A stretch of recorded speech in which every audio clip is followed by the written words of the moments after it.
and welcome to your yoga practice. Today's pause is an exploration of different things that we can do to warm up our wrists, and also I'll give you some modifications to make if your wrists hurt or if they are injured. Most of the practice will be done in a tabletop pose, so let's get there to get started. Hands are underneath the shoulders, knees are underneath the hips, making this super strong, pressing into the hands, slight micro bend in the elbows. Belly button comes up towards the spine, hips stack over your knees. And then start swaying side to side. Just feeling this on your wrists, trying to put more weight on your knuckles, maybe a little bit on your fingers. Hugging your core in. And then bring your fingers to turn out towards the side of your mat. And then go side to side here. So that feels a lot different, right? Keep a micro bend in your elbows. Feels really cool. And pay special attention to really planting that thumb. The thumb tends to get left behind sometimes in these stretches. All right, next up, if possible, you're going to turn your fingers to face you, or at least to face closer to you.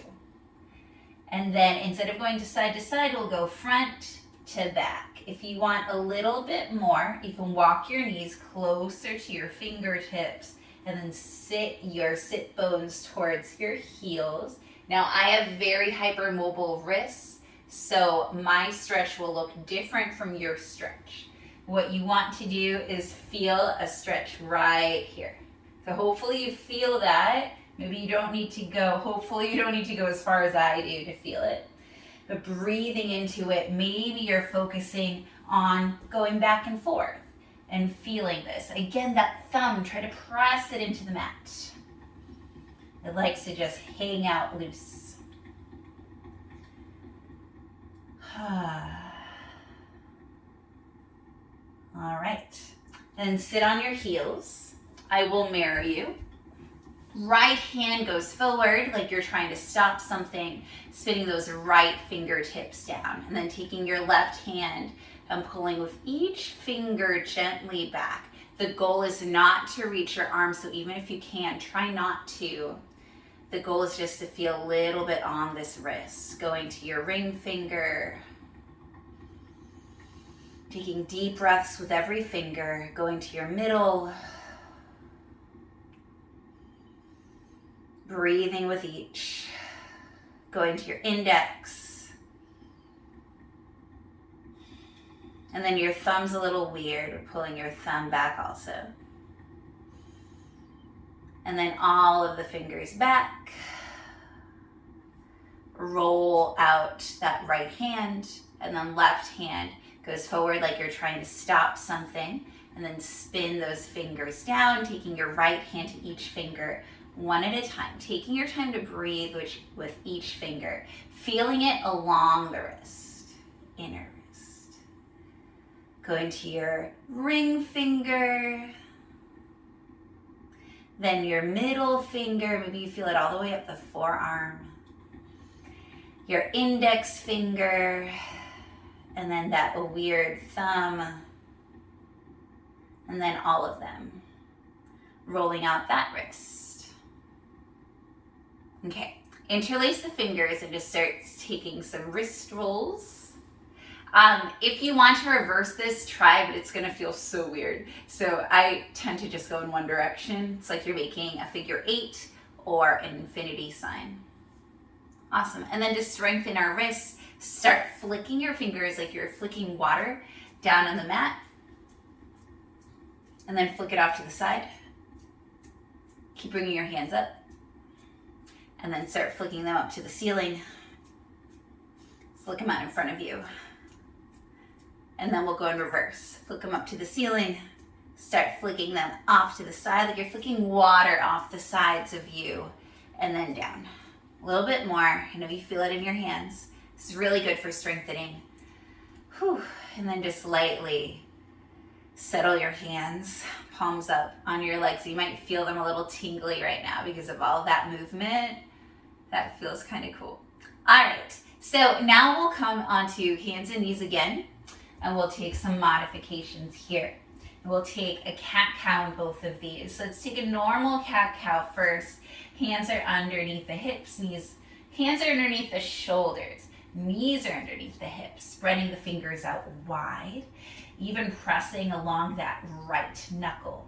And then inhale, belly down, shin up, chest up. This is your cow pose. Exhale, belly rounds, shin tucks in towards your chest. This is your cat. Inhaling cow. Exhaling cat. So great for your spine. And inhale, neutral tabletop. Now make fists with your wrists and place them on your mat. So this is a really good way to take out that bend that happens in your wrists. And you can have I like having the insides, like my fingers, facing each other. That tends to work with my arms. You can play around with the orientation. Now, if you have nails, this might not feel great. You can also just have your fingers like that.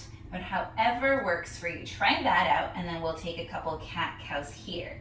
Inhaling into your cow pose. Exhaling cat, rounding the spine. Inhaling cow. Exhaling cat. And inhale up. All right. The other version takes the wrists out of the equation completely. You can have 2 blocks stacked, so like this, but 2 sets of them. Or if you trust the balance of the block, you can have them on the medium side and then place your forearms on it and almost at the same height. And then I can take my cow pose. Exhale, cat pose. So now there's literally no pressure on my wrists. They can just hang out, so it feels super good. One more for good measure. Inhale. Exhale.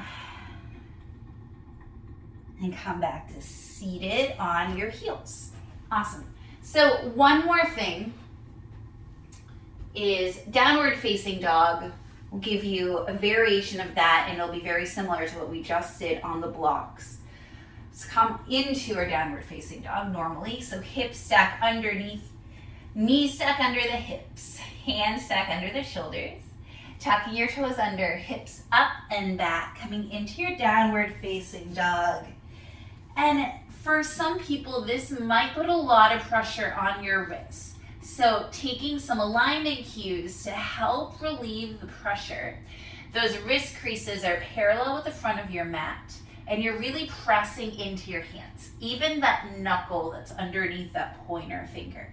And then really take a lot of the weight away from your wrists by bringing it into your core. So tucking belly button towards your spine, really engaging your legs, pressing your feet into the mat as well so that you're not just dumping on the wrists.